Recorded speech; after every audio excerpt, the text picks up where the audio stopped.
love the Harry Potter universe, being films or books. But there are certain things left out of the books, or maybe not gone into as much detail as I would like. So let's look at some of those now. So the first thing I wish had been maybe explored a bit deeper was the treatment of Muggleborns, or Mudbloods if you particularly want to be nasty. Now I know these are kids' books or aimed at children, probably from the age of about 10 upwards, so they couldn't go into too much detail. However, we're never really told the extent of the violence that Muggleborns had to undertake. Now we know that during Voldemort's rise to power, Muggleborns were definitely tortured and killed by Voldemort, whether to create a Horcrux for himself or, I don't know, pleasure maybe, but we don't really know how far he went with it. And another thing is the Carrows as well. So for me, I know that we find a little bit out about the Carrows, but I really want to know a bit more what their motivations were, I guess, and how far they went with their punishments. What was they did? Was it just certain Muggleborns or was it everyone? So the next one is house elves, and specifically how they're treated.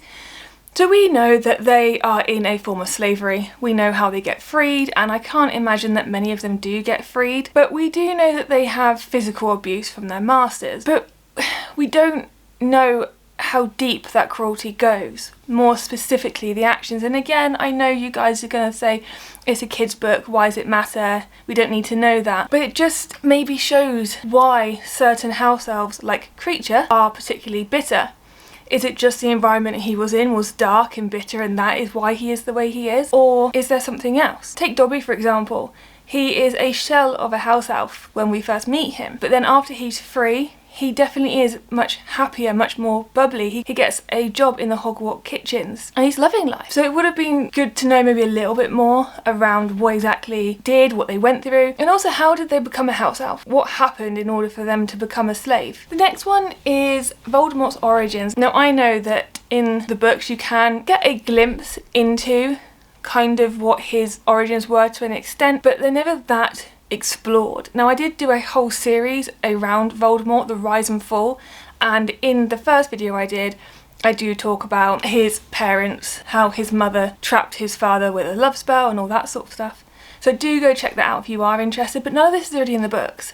You really do have to go looking through the Harry Potter lore to find out why Voldemort became who he was and how obsessed he became with becoming who he was. I don't want to give too much away, but do go watch that video if you haven't. When I was researching it, I found some really interesting stuff, so it's definitely worth a watch. But it would have been really good to explore a bit more the desperation that Voldemort's mother had to create him, who his ancestry was, why he got a bit obsessed the way he did. I'm not trying to de-villainize Voldemort at all. He really is. He's not the biggest villain in the story, let's be honest. Umbridge is up there with him, but it just kind of gives you a bit of a background as to why he maybe is the way he is. The final battle and casualties is something that I find has been really overlooked. Now we know that major characters died, so we had Fred, Remus, Nymphadora, we know that they sadly died, but there were smaller characters, minor characters that we had touched on in the book. Harry had passed them in the corridor or had a brief conversation or mentioned them, but they die and it just gets underplayed or gets overlooked entirely. Now I'm not saying that we want to have an obituary for every single character, but maybe there could have just been a scene where Harry goes, you know, in a assembly, McGonagall read the names of those who had died and just list them. Not dissimilar to how in the first book Harry was, or I say Harry, we were reading the names of the people who were being taken up for sorting. Why couldn't that have happened as well? It's just nice to close those stories off, but also it gives you an idea of how vast the casualties were and it puts names to those characters as well. I would have also loved if some of the magical creatures could have been explored a little bit more. So like the Veela, for instance. So they are beautiful creatures, we know that. But we're also told they're capable of violence, and there is a mention of their darker side, but we're never actually told what that is. I would have loved to have known, not necessarily seen it, but you know, someone just say you don't want to provoke a Veela because otherwise da-da-da. It's an extra line, it's an extra 2 lines, it's not that much more, I don't think. Again, it's one of those things that is kind of, is touched on and then forgotten about. And it's annoying for me because like I said, it's 1 extra line.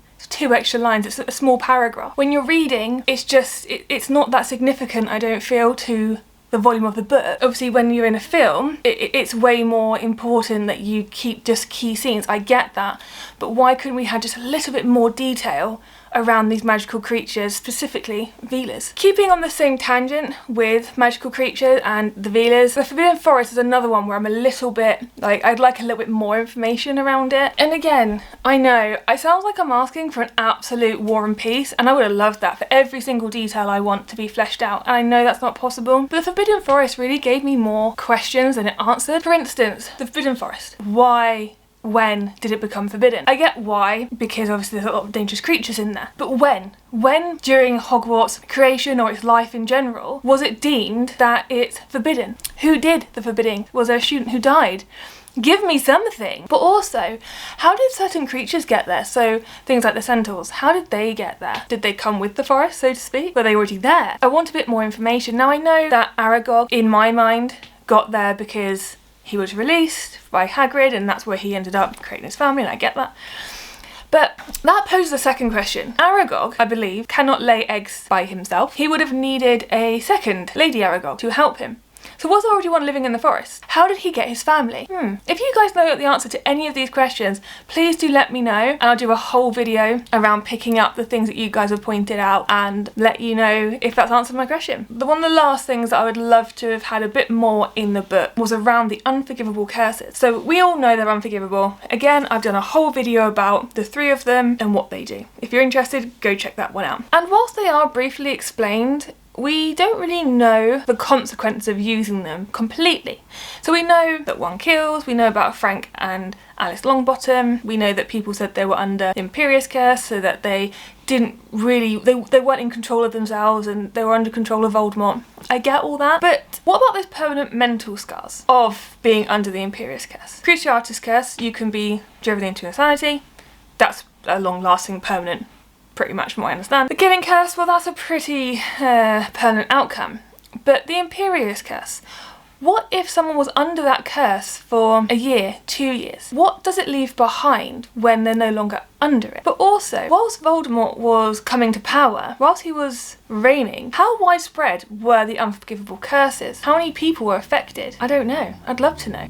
But that's it for this video, guys. These are just some of the things that I really wish we'd be able to dive into a bit more into the books. And like I've said, I appreciate that not everything can be added because it is a kid's book. At the end of the day, they want to keep it somewhat light, not too dark. However, like I said, sometimes just 1 or 2 lines would really have helped me scratch that itch of knowing something. That's it for today's video, guys. Let me know what you think in the comment. What are some of the things that you wish had been added into the books to maybe give a bit more context, a bit more understanding? I do have a whole playlist just on Harry Potter videos. If you're interested, go check those out.